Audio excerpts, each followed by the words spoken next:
અને માણસે ત્રણ વસ્તુનું પ્રદર્શન ન કરવું.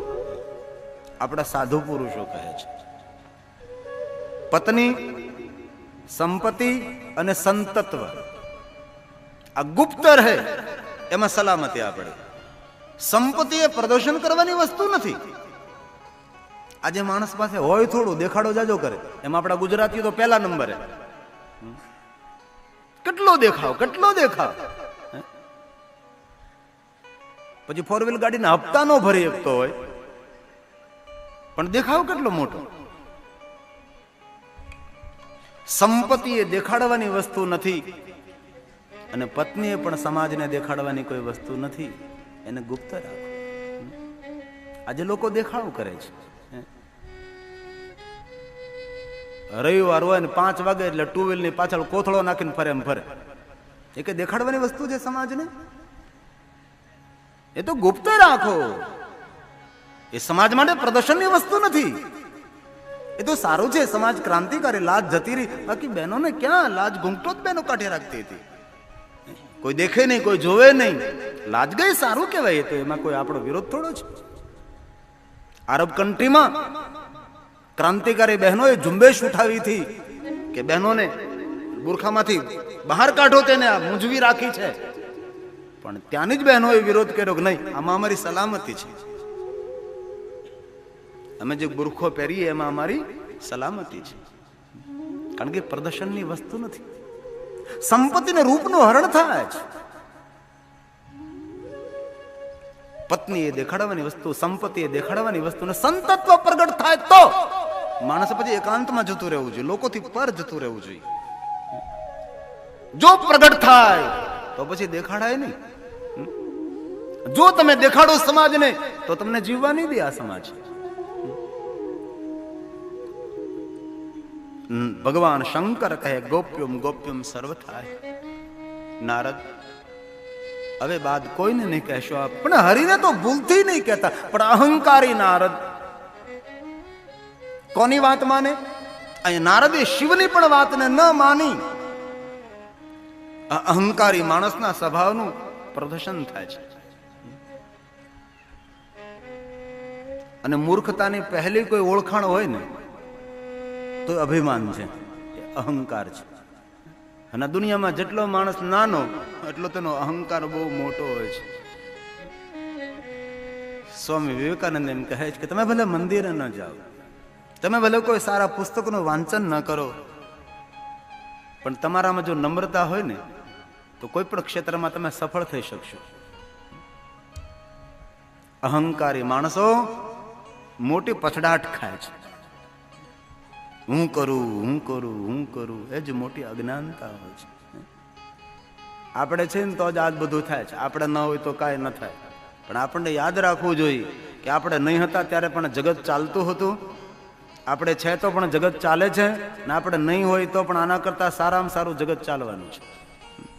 પણ આપણું એક વહેમ. ઘણી વાર તો ઘરનો વડીલે ઘરના માણસોને ધમકાવતો હોય, એ હું છું એટલે લાલ પીળા ફરો છો, બાકા ભૂખે મરી જવાના. એ હું કામું છું, હું લાવું છું, તમને પગાર આપું છું, તમે લાલ પીળા ફરો છો, 2 પૈસા કમાઈને તો દેખાડો. એ હું છું તેથી તમને લાલ પીળું બધું દેખાય છે. એ અજ્ઞાનતા છે આપણે. કારણ કે કુકડાના મનમાં વહેમ છે કે મારી બાંગ સાંભળવા જ સૂરજ ઉગે છે.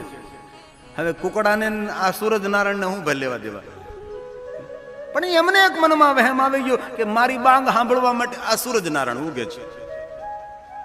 અને આ દુનિયામાં અનેક એવા માણસો આપણને જોવા મળે છે.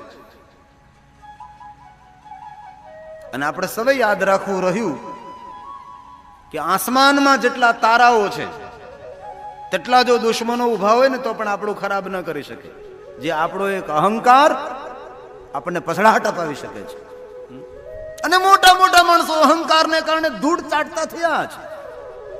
તેથી ભગવાને કોઈ પ્રકારે કૃપા કરી હોય, જ્ઞાન આપ્યું, વિદ્યા આપ્યું, આવડત આપ્યું, પદ પદવી, ધન સંપત્તિ, વૈભવ મળ્યો હોય તો પચાવવાનો પ્રયાસ કરો. અભિમાન આપણા માટે નરકનું દ્વાર છે.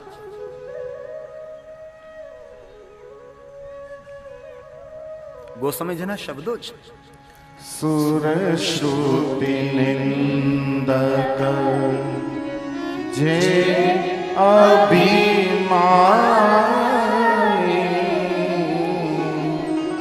રૌરવ નરક પરહિતે પ્રાણી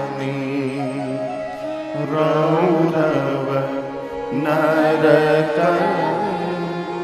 પરહિતે પ્રાણી. તે માનવને નરકની પ્રાપ્તિ થાય, અભિમાન અહંકાર. પણ નારદ જેવા સાધુ તપસ્વીને જો અહંકાર આવતો હોય, અભિમાન આવતો હોય, તો આપણે તો કઈ હસ્તી ભાઈ. આપણને તો કદમ કદમ પર અભિમાન આવે. નાનકડી એક બંગલી બનાવી ત્યાં અભિમાન આવી જાય. થોડાક સોના ચાંદીના આભૂષણો પહેરી તો હાલ બદલી જાય. એ કયું કામ? નાની નાની વાતોમાં મોટા મોટા અહંકાર કરવા, એ તો મૂર્ખતા છે. અરે આ બ્રહ્માંડમાં પૃથ્વીની કોઈ હસ્તી નથી. શિવપુરાણમાં એમ કહ્યું કે પૂરા બ્રહ્માંડમાં પૃથ્વીની હાલત તો કે રજ સમાન. રજ રજ એટલે બપોરના 12 વાગે દેશી નળિયાનું ઘર હોય, સૂરજનું કિરણ ઘરમાં પડતું ને સૂરજના કિરણમાં જીની જીની રજ ઉઠતી હોય. આપણે જોયું હોય ને, નાના બાળકો દેશી નળિયાનું ઘર હોય તો અંદર પેલા ચાંદડિયાઓ સાથે રમત પણ કરતા હોય છે, આમ આમ કરતા હોય. આપણે કરતા જ ને, એમાં જીની જીની રજ ઉઠતી હોય. એ રજ સમાન પૃથ્વીની હાલત આ બ્રહ્માંડમાં છે. હવે આપણે તેટલું વિચારીએ કે પૃથ્વીની હાલત જો રજ સમાન હોય તો આ ગજના શરીરની કોઈ હસ્તી ખરી ભાઈ? તેથી આસમાનના તારા તોડવા હોય તો મારી એક હૃદયપૂર્વકને મારા યુવાન ભાઈઓ બહેનોને પ્રાર્થના, ખૂબ નમ્ર બનો, વિનમ્ર બનો. નિષ્ફળતામાં હિંમત ટકાવી રાખવી સરળ છે, નિષ્ફળતામાં હિંમત ટકાવી રાખવી સરળ છે, પણ સફળતા મળ્યા પછી નમ્રતા રાખવી એ બહુ જ કઠિન હોય છે. અને ભાગ્ય જ કોઈ રાખી શકતા હોય છે. નમ્રતા અને સફળતાને બહુ મિત્રતા છે. બાકી એકવાર સફળતા મળે ને અહંકાર અભિમાની માણસ ફૂલાઈ જાય, ફાટી જાય. ખારસો થયેલી જમીનમાં પથિયાળ, જમીનમાં ફૂલ ખીલે, પણ અહંકારી માણસોના હૃદયમાં કોઈ ફૂલ ન ખીલે. અભિમાની માણસોને અપમાનનો ભય વધારે લાગે છે. અહીંયા અભિમાન યુક્ત નારદ ભગવાન શંકરે જેને કહેવાની ના કહી હતી એમની પાસે સીધા વૈકુંઠ લોકમાં પહોંચ્યા છે. શંકર ભગવાને કહેલું કે હરે અગ્રે નારદ તમે દુનિયામાં સૌને કહેજો, પણ વિષ્ણુને આ વાત નહીં કહેતા. જેને કહેવાની ના પડી તેમની જ પાસે આ નારદ વૈકુંઠ લોકમાં પહોંચી ગયા. અને નારદનો સ્વભાવ નથી, આ સ્વભાવ આપણો સૌનો છે. કોઈ તમે વાત આમાં શાંતિપૂર્વક તમે કરી દો તો એ વાતનો બહુ પ્રભાવ ન પડે, પણ તમારે ભાર દઈને કેવું લ્યો કે આ વાત જો મારી ખાનગી છે, મારી પેટ છૂટી વાત છે, હજી સુધી કોઈને કીધી નથી, હું તને કહું છું, તું કોઈને કહેવા નહીં જતો, કોઈને કહેવા નહીં જતો, એમ કરીને તમે એને વાત કહેજો તો તમે સ્વભાવ જોજો. પહેલા કોઈને કહેવા જશે ને પછી પોતાના ઘરે જશે. અને પાછું એને કહેજો કોઈને નહીં કહેતો હતું, પાછું એ કે કોઈને નહીં કહેતો, એમ કહેતા આખા ગામમાં વાત ફરી જાય. આ સ્વભાવ છે. આ માણસના પેટમાં રોટલો રે, રોટલી રે, દાળ ભાત રે, અથાણું રે, પાણીપુરી રે, પાવભાજી રે, દાબેલી દાબી દાબીને રે, પણ પેટમાં વાત ન રે. પુરાનર મળે તો રાઉ રેડીએ, ન કરીએ અધૂરિયાને દિલડાની વાતું. આજના વર્તમાન યુગના માણસોના જોવામાં પેટ બહુ મોટા, ડાઇનિંગ ટેબલની જરૂર જ નથી તેને. જોવામાં બહુ મોટ પેટા, પણ આમ પેટ વગરના છે. મોટું પેટ એ રોગનું ઘર છે. કોઈનું વધી ગયું હોય તો રામદેવજી મહારાજને યાદ કરીને પ્રયાસ કરજો નાનું કરવાનું. બધા જ રોગો પેટમાંથી ઉભા થાય છે. માટે પેટનું ખૂબ ધ્યાન રાખવું અને ઘરના પટારાનું ખૂબ ધ્યાન રાખવું.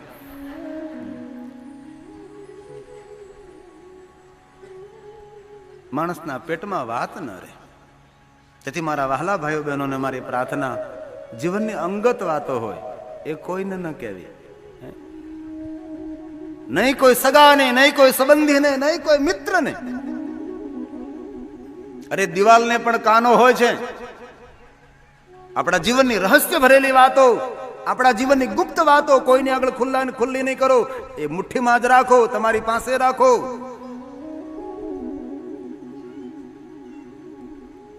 પેટમાંથી વાત નીકળે નહીં તેની ખૂબ કાળજી રાખો. કે ભરોસો ક્યાં કરવો અત્યારે, કોના પર વિશ્વાસ રાખવો અત્યારે? પેટમાં રાખો, એમાં હિત છે. અહીંયા અહંકારી નારદ વૈકુંઠ લોકમાં પહોંચે છે. ભગવાન વિષ્ણુને જેને કહેવા લાગે, વિષ્ણુ આપને ખબર છે? બોલો નારદ. ભુવનના દેવતાઓ ઋષિ મુનિઓ મારો જય જયકાર કરે, મને પ્રણામ કરે, મારી પ્રશંસાઓ કરે છે. મેં તપ કરું શિવ સમાન. પોતાની ખુદની પ્રશંસાઓ કરવા લાગ્યા સ્વવૃતમ. અને પોતાનું વૃતાંત કોઈને કહેવું નહીં, આપ વખાણ ન કરવા. હું આમ ને હું આમ ને હું આમ ને હું આમ. એ તો આપણું વર્તન, આપણું નર્તન, આપણો વ્યવહાર જ એક આપણી આગવી ઓળખાણ હોય છે. એ કે કેવું ના પડે.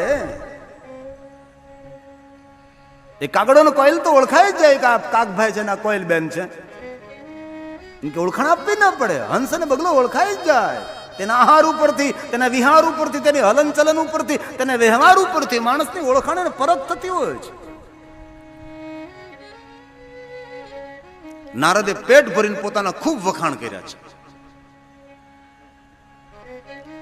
પોતાના ખુદની પ્રશંસાઓ કરી નારદે. હવે નારદ બોલવાનું બંધ કરે છે. ભગવાન વિષ્ણુ હવે બોલે છે. બહુ સરસ બોલ્યા ભગવાન વિષ્ણુ. આ દેવનો સ્વભાવ, સજ્જનનો સ્વભાવ, જ્ઞાનીનો સ્વભાવ, વિદ્વાનનો સ્વભાવ છે. એ બોલે તો એની પરખ થાય છે. તમારા મુખમાંથી એક શબ્દ નીકળે ને એક શબ્દ ઉપરથી આપણી ઓળખાણ થઈ જતી હોય છે. દિલ અને દિમાગમાં જે પડ્યું ને એ મુખ દ્વારા પ્રગટ થઈ જાય છે. અહીં વિષ્ણુ બહુ સરસ બોલ્યા છે. કૃત આગમયંતે અહીં વિષ્ણુ ભગવાને પણ એમ કહ્યું, હે તાત, હે સદગુરુ તુલ્ય, હે મૂર્ધન્ય, હે પિતા તુલ્ય, હે નારદ, આપનું આગમન કોઈ કારણ હોય છે. કિમર્થ મેહ ચાગતઃ ધન્યસ્તવં મુનિ શાર્દુલ તીર્થો અહં તુ તવાગમા તીર્થો અહં તુ તવા. ભગવાન વિષ્ણુ કેટલું મધુર બોલ્યા છે. ધન્ય છો નારદ. શાર્દુલ શક્તિશાળી, પ્રભાવશાળી. શાર્દુલ સિંહ સમાન, વાઘ જેવા. હે નારદ, આપ જેવા તપસ્વી, આપ જેવા પવિત્ર સાધુ પુરુષોનું દર્શન કરવાથી તીર્થોહમ, તીર્થમાં જવાનું ફલ પ્રાપ્ત થાય છે. આ વિષ્ણુ બોલ્યા છે. આજે તો મારા વૈકુંઠ લોકમાં આ ભુવનના તીર્થો આવી ગયા.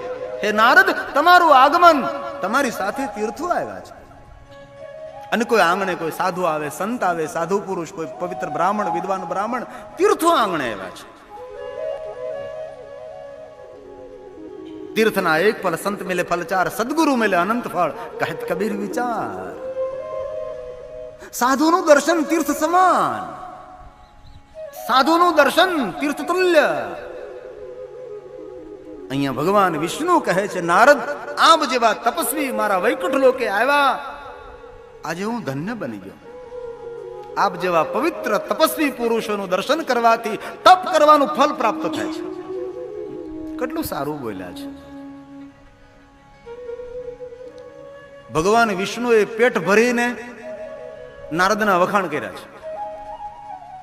અને યાદ રાખો, નમ્ર માણસની જેટલી પ્રશંસા કરો ને એટલો વધારે નમ્ર બને. અને અહંકારી માણસના જેટલા વખાણ કરો ને એટલો વધારે તે અહંકારી બને. અને અહંકારી માણસોને પોતાની પ્રશંસા બહુ જ પ્રિય હોય છે, પોતાના વખાણ બહુ વાલા હોય છે. કરે જ રાખો, કરે જ રાખો. બે જણા તો હારે રાખે વખાણ કરવા માટે. એ મૂર્ખતા છે ને, વ્યર્થ. વિષ્ણુ ભગવાને ખૂબ પ્રશંસાઓ કરી છે, કારણ કે અહંકાર છે ને નારદમાં. તેથી અહીંયા એમ કહ્યું એક તો નારદ અહંકારી હતા, અહંકારનું બીજ અંકુરિત થયેલું હતું. એમાં ભગવાન વિષ્ણુએ વખાણ કરી, પ્રશંસાઓ કરી. આ અહંકારના બીજને પાણી પાયું, ઝાડવું થયું મોટું. હવે અમૃત ફળ આવે કે ઝેરીલા ફળ આવે શું ખબર. અને યાદ રાખવું કે સમાજમાં આપણી પ્રશંસાઓ થાય ને એ આપણા માટે મોટો ખતરો હોય છે. સમાજમાં આપણા વખાણ થાય છે, પડવાનો ભય હોય છે. કોઈ માણસ આપણી પ્રશંસાઓ કરે તો એમાંથી આપણને કાંઈ નવું શીખવા મળતું નથી, પણ કોઈ આપણે નિંદા કરે એમાંથી ઘણું બધું આપણને શીખવા મળે છે, ઘણી બધી સાવધાની મળે છે, ઘણી બધી વસ્તુઓ આપણને, આપણી કમીઓ એમાંથી આપણને ખબર પડે કે આપણે આ કમી છે, આપણે એમ નહીં કરવું જોઈએ. બીજાની ભૂલને જોઈને પોતાની ભૂલને સુધારી લે એ સાચો જ્ઞાની છે ને. અને દરેક માણસોની ભૂલને શોધા જ કરે તે મોટો મૂર્ખ છે. અને કોઈની ભૂલને શોધવા માટે ભેજવું જોઈએ, કોઈ પણ માણસની ભૂલને શોધવા માટે ભેજવું જોઈએ, પણ પોતાની ભૂલને સ્વીકારવા માટે તો કલેજું જોઈએ. પોતાનું કાળજું હોય ને એ પોતાની ભૂલને સ્વીકારી કરે. અને કોઈ માણસ એવો દાવો કરે ને કે મેં મારા જીવનમાં કોઈ ભૂલ કરી જ નથી, મેં મારા જીવનમાં કોઈ ભૂલ કરી જ નથી, તો સમજો કે એ માણસે કઈ કામે નથી કર્યું. કારણ કે જે માણસો કામ કરે છે તેને કોઈ ને કોઈ રીતે ભૂલ થાય, એમાં શું મોટી વાત છે. આટલું મોટું આયોજન હોય ને તો એકાદ બે માણસો તો એવા પાછળ હાથ નાખીને આવે છે, આમ કર્યું હોત તો સારું હતું, ઘરે જાની આમ ન કર્યું હોત તો. પણ શા માટે ભાઈ? જે કાંઈ કરવાનું છે અમારે કરવાનું છે, અમારે પાર પાડવાનું છે. બીજાની ભૂલો શોધવામાં બહુ હોશિયાર હોય છે, પોતાની ભૂલોનો સ્વીકાર કરી શકતા નથી, તેથી બીજાની ભૂલને શોધ્યા કરે છે. અહીંયા ભગવાન વિષ્ણુના મુખેથી નારદ પોતાના ખુદની પ્રશંસાઓ સાંભળે છે. ભગવાને એમ કહ્યું, નારદો ગર્વિત